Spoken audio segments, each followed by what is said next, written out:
there's basically several different types of caulking out on the market anymore, and the main two types of products are going to be a latex caulking, and you're going to have a silicone caulking. Your silicone caulkings are going to be mostly for exteriors of your windows, doors, anything like that. The reason you use a silicone is because it will contract and expand. Your latex will not. Your latex is just going to be hard. It's more for the interior use around your doors that are going to be not susceptible to so much of a weather change. They do have, like this one here, this is 100% silicone.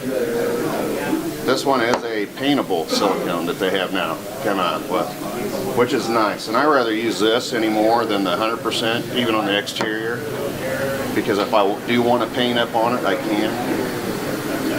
They come in different colors. You can get clear, white, brown, blues. It's a select amount of colors that you can get, but it's nice if you just want to recaulk something and have it in the color that you already have up on your walls. They normally have a couple different types of caulking guns. You have a non-drip, which means once you let go of the trigger, the caulking stops coming out of the gun. The other one is a manual, where you have to push the trigger to stop the pressure on the gun. I like this one better than I do this one, just preference. When people start cutting the tips on these to get ready to use them, some of them will use a utility knife, but 9 times out of 10 on the guns that you have, you will have a blade in the handle. All of them usually have them. So when you're using that, you can take your silicone caulk, you stick it in. Just you want to cut the tip as small as possible that you're going to be caulking on.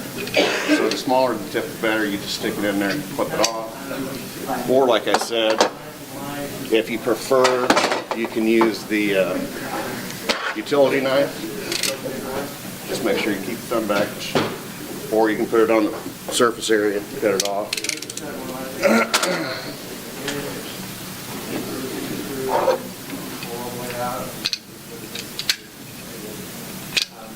And we were talking about on the earlier, how often do you need to replace your caulking?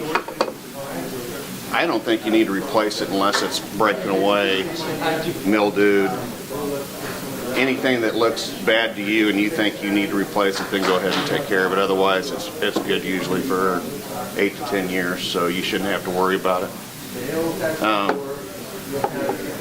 It's going to give a little demonstration if you wanted to come up here and kind of watch how we apply the caulking, or if you want to attempt it. Whatever. I'll show you on a little strip, and then I'll let you guys, since there's a small group.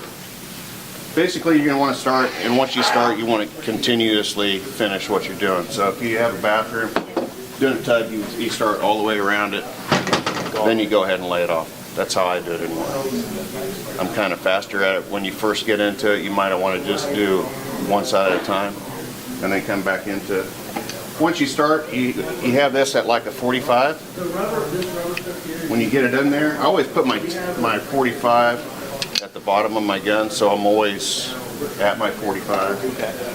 So you sit here, once you get started, you wait until you see the caulk come out of the tip. Once it's coming out of the tip, then you start running it. Constant pressure here, constant speed. That way you'll have pretty much the same. Cool. With your finger, gentle pressure. Awesome.